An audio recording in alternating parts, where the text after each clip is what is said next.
Today, we're going to dive into a timeless fable to get a handle on a very, very modern problem: deception. We're going to explore how to spot that predator's mask before it's too late.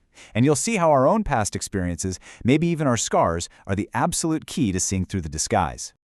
I mean, come on, we've all been there, right? You believe something is safe, or you think someone has finally changed, only to find out, nope, you were wrong. That gut-wrenching feeling, that's the exact problem we're going to dissect today, and we'll use a classic story to light the way. So the big concept we're unpacking here is scarred wisdom. It's this really powerful idea that our past wounds, the losses we've taken, can actually become our greatest defense. You know, they're not just painful memories. They're like a finely tuned detection system. Let's see how a simple fable makes this whole idea crystal clear. Okay, so to get started, we really need to understand the characters in this little drama. And trust me, these aren't just animals in a story. They represent some pretty powerful archetypes that you and I run into every single day. First up, we've got the cat. Now this isn't just any old predator. It's an adaptive one. It's smart. When brute force and just pouncing on things don't work anymore, it completely changes its tactics. It starts using deception, camouflaging itself to lure its prey right out into the open. And then we have the mice. They basically represent the vulnerable majority. You know, their deepest desires for a little food, for some safety, for the fear to just go away. All of that makes them incredibly susceptible to wishful thinking. They want to believe the threat is gone, and that desire, well, it totally blinds them. And finally, here's our hero, the old rat. This guy is the veteran of the trap. He has seen this all before, and believe me, he has the scars to prove it. The source material even says he'd lost a part of his tail to pay for it. Ouch. But those losses? They've been traded for a sharp, almost cynical kind of wisdom that can see right through any disguise. So the stage is set.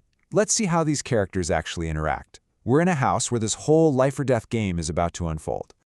The cat, he's frustrated because he can't catch the mice while they're hiding, so he tries his first trick. He hangs himself from a shelf, perfectly still, pretending to be dead. And what happens? The mice peek out, they see their enemy is apparently gone, and that wishful thinking just takes over. They start to celebrate, But the cat pounces. So now the mice are even more cautious, and they stay hidden. This means the cat has to up his game. And this next trick, wow, it's brilliant. It's so much more insidious. See, he doesn't just pretend to be harmless, he disguises himself as something they want. He rolls around in flour and hides in the meal bin, looking for all the world like a big, tempting pile of food. And here it is, the climax of the story. Just as the hungry mice are about to rush out, the old rat, who's been watching from a safe distance, sounds the alarm. He doesn't see a pile of meal, no. He sees the familiar shape of a predator in disguise. His experience is just screaming trap. So you gotta ask, why could the rat see what the mice couldn't? This brings us right back to that core idea of scarred wisdom. I mean, this slide just lays it out perfectly, doesn't it? It's a total contrast in mindsets. On one side, you've got the mice. They're driven by hope and hunger, and they have a really short memory for danger. But on the other side, the rat is operating on scarred wisdom, a healthy cynicism that's born from experience and some seriously powerful pattern recognition. He just knows that in this house, a convenient pile of meal is always a trap. And that, right there, is the fundamental lesson. You know, pure logic, it isn't enough when you're faced with a perfect disguise. Hope, definitely, isn't enough. The only lens that can truly see through all that flour is experience. The memory of the trap, the ghost of the pain you felt before. So, this brings us to a really crucial question we have to ask ourselves. We all have an inner rat, right? That cautious little voice of experience. But we also have the mice's hunger. A hunger for a good deal, for a relationship to finally be fixed, for a problem to just be over.